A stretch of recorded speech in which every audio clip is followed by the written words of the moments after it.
Preference share capital आज हम कराने जा रहे हैं और इसमें जो है आपका 10 मार्क्स का एग्जाम में पूछा जाता है क्वेश्चन इस चैप्टर से। तो आज हम पहले आपको कंसेप्ट बता रहे हैं और इसमें जो रिडेम्पशन ऑफ प्रेफरेंस शेयर जो कैपिटल इसका कौन सा सेक्शन बताता है, सेक्शन 55।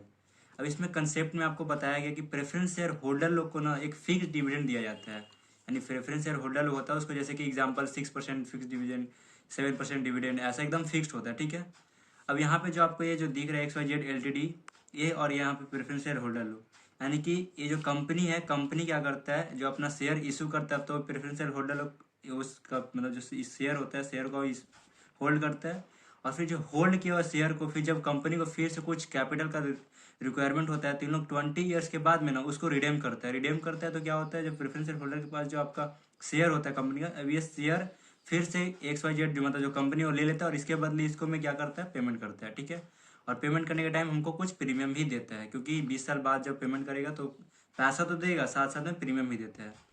यहाँ पे आपको कुछ बताया गया कि as per section 55 companies act 2013 में बताया गया है कि redemption of preference share capital को हम लोग किस किस तरह से रिडेम करते हैं प्रेफरेंस शेयर कैपिटल को।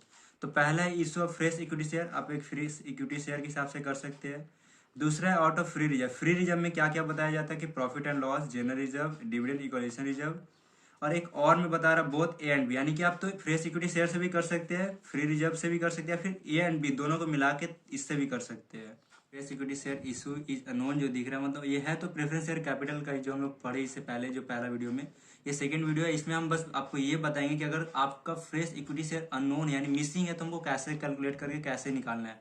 तो उसके लिए आपको सबसे पहला क्या चाहिए, इक्वेशन एक बनाना होगा। इक्वेशन बना के हम लोग जो इक्विटी शेयर जो नंबर में आएगा उसको हम लोग निकालेंगे। तो यहाँ पे आपको दिखाया जाए कि जो प्रेफरेंस शेयर होल्डर होगा उसको रिडेम कैसे करेंगे।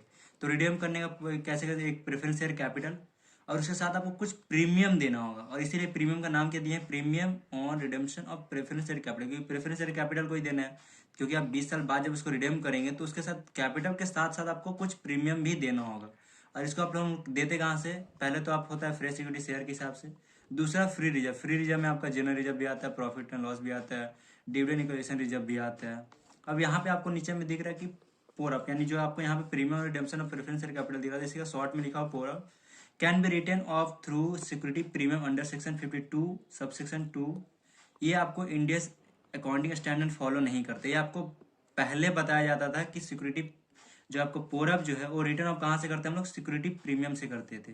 लेकिन अब भी जो यानी इंडिया जो फॉलो करते हैं, इंडियन अकाउंटिंग स्टैंडर्ड जो फॉलो कर रहा है उसमें अभी जो ये बात नहीं बताया जाता। अभी सिक्योरिटी प्रीमियम जो हम लोग क्या करते हैं, जैसे कि पोरअप जो यहाँ पे आपको दिखा रहा है इसको हम लोग सिक्योरिटी प्रीमियम के हिसाब से नहीं सेट अप करते हैं।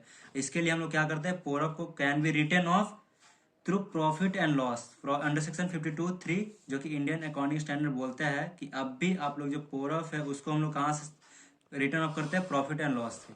ये हमारा हो गया। अभी सिक्योरिटी प्रीमियम क्वेश्चन में दिखेगा, फिर भी हम लोग को पोरअप के लिए उसको यूज नहीं करना है, हमको पोरअप के लिए क्या यूज करना है, प्रॉफिट एंड लॉस। ठीक है, अब यहाँ पे वो कंडीशन 1 दिख रहा है कि when company issue minimum equity shares.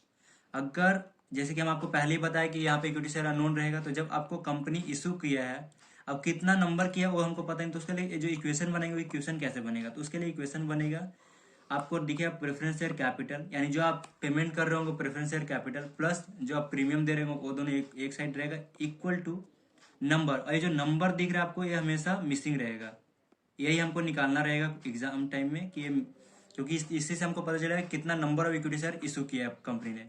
और जो फेस वैल्यू हमेशा गिवन दिया है, मतलब हमेशा क्वेश्चन में आपको ऐड रहेगा कि कितना फेस वैल्यू था। अगर नहीं रहेगा तो हम लोग कर क्या रहा है, इक्विटी शेयर्स का बारे में प्रेफरेंस शेयर, तो या तो 10 या तो 100 हम लोग पकड़ के चलेंगे, क्योंकि जब गिवन नहीं रहेगा तब। लेकिन हम लोग का क्वेश्चन में हमेशा गिवन ही रहता है face value. Plus free reserve, free reserve में आपको पता ही है क्या क्या, ये 3 पार्ट आएगा, general reserve, profit and loss, DER plus profit and loss. ठीक है, यही हमारा इक्वेशन, इससे हमको नंबर ऑफ इक्विटी शेयर का पता चलेगा।